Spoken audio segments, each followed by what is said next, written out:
So ngayong araw guys ay nandito nga pala ang Team Dugyot sa Raps. Napapansin ko nga pala sa mga Dugyot guys ay nagiging fresh na sila. Pero bakit sa akin parang freshless? Anyway guys, kung naghahanap nga pala kayo ng coffee shop na masarap, isama nyo lang ako. Joke lang guys. So dito nga pala sa Raps ay marami nga pala silang variant ng drink. So meron nga pala sila ditong cashless at free wifi. So yung location nga pala nito guys ay dito nga pala sa Calamba, Laguna. So katabi nga lang pala ito ng school ng Liceo de Calamba. Taas naman ito yung gym. Malawak nga pala yung parkingan nila dito. Medyo marami nga pala yung tao dito guys kasi nga affordable, comfy at masarap yung drinks. Bago rin yung aircon kaya ang sarap din tumambay. Kapag nga pala pumunta kayo dito guys ay pwede nga pala kayong pumindot dito sa TV nila. Pipindutin nyo lang yung mga gusto nyo tapos sasabihin nyo sa cashier kung ano yung order nyo. At yung mga foods naman nila dito kung tawagin ay mini bites. Pero wag kayo guys kasi yung mini bites nila pang dinosaur. So ito nga pala mga order nila guys ay pantay-pantay, walang vlogger.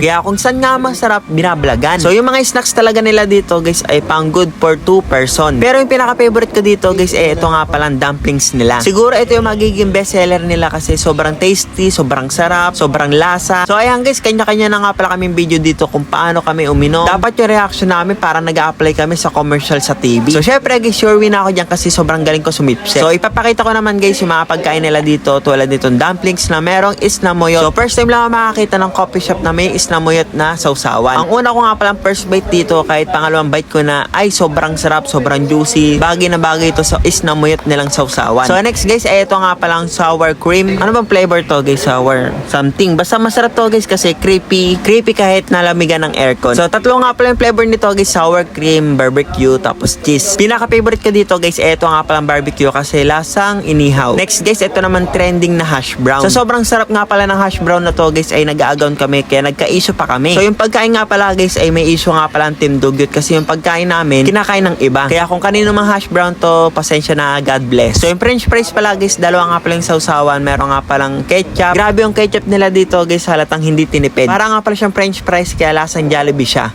Asan yung ano ko, yung emojis ko na kinagatan ko? Ano? Oh, talaga, kinaya ko yung akin. Hindi to ha? Hindi pa nakain yan ito. Ito pa lang. Isang buo na yun to eh. Masarap din yung mga drinks nila dito guys, tamang-tama nga pala to sa mga characteristics namin. So tatanungin ko naman yung mga Dugyot kung ano yung honest review nila. Ubo, honest review mo tong dumplings. Honest review ah. Yung kadiri. Ano yan, honest review mo na yan? Sa bagay kapag umubo, masarap. Honest review mo yan. Honest, 10/10 kasi para sa akin lasa siyang french fries at barbecue.